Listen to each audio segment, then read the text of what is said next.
श्री कृष्ण ब्राह्मण के पुत्र लौटाए। जैसा मैं तो मनी तो पंडित चैनल पर सबका स्वागत करती। इस कथा का वर्णन सुख सागर में मिलता है। भृगु ऋषि वेद पुराणों के प्रसिद्ध ज्ञाता थे। भृगु ऋषि अंगिरा ऋषि के छोटे भाई ब्रह्मा जी के मानस पुत्र व अग्निदेव के पुत्र हुए। भृगु ऋषि ने संजीवनी विद्या की खोज की थी। अंगिरा ऋषि भी अग्निदेव की संतान थे। इसका वीडियो मेरे लिंक पर मिलेगी। कथा बहुत अच्छी है, सुनिएगा जरूर मेरे लिंक पर जाकर।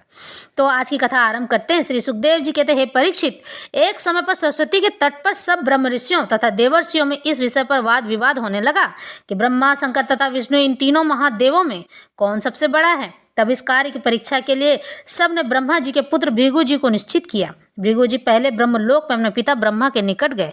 ब्रह्मा जी अपने पुत्र को आया वह देखकर अति प्रसन्न हुए, किंतु भृगु जी ने न तो उन्हें प्रणाम किया और न उनकी स्तुति वंदना की। यह देखकर ब्रह्मा जी को अति क्रोध आया और वे क्रोध के कारण तमतमा उठे, किंतु अपने ज्ञान के कारण उस क्रोध को दबा लिया। तब भृगु जी वहां से शंकर जी के पास कैलाश पर्वत पर पहुंचे। शंकर जी अपने भाई भृगु को आते हुए देखकर प्रसन्नता से उनसे मिलने के लिए उठ खड़े हुए, किंतु भृगु जी बिना मिले हुए उनसे बोले, तुम लोक तथा वेदों की मर्यादा को उल्लंघन करते हो और भस्म लगाते हो, इसलिए मैं तुमसे नहीं मिलूंगा। इतनी सुनकर भगवान शंकर को बड़ा क्रोध आया और वे त्रिशूल लेकर उन्हें मारने को दौड़े, किंतु भगवती पार्वती ने उनके पैर पकड़कर उन्हें शांत किया। तब भृगु जी वहां से चलकर भगवान नारायण के बैकुंठ धाम में पहुंचे।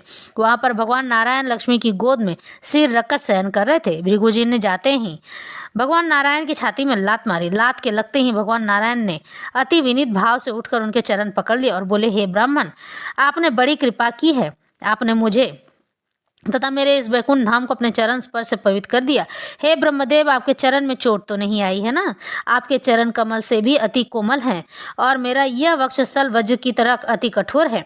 आइए इस उत्तम सिंहासन पर विराजिए। भगवान के ऐसे वचन सुन भृगु जी अति सुखी तथा तृप्त हो गए और नेत्रों से प्रेमाश्रु बहने लगे। वे चुपचाप वहां से चले आए। तब उन्होंने उन ऋषियों की मंडली में लौटकर ब्रह्मा, शंकर तथा भगवान नारायण की यह सारी कथा सुनाई, जिसे सुनकर सभी ब्रह्मर्षियों ने भगवान नारायण को ही सर्वोत्तम देव माना। सूत जी कहते हैं, हे सौनकादि ऋषियों, भगवान सुखदेव जी के मुख से निकली हुई यह कथा अमृत के समान है। इसको पीकर सभी थकावट दूर हो जाती है।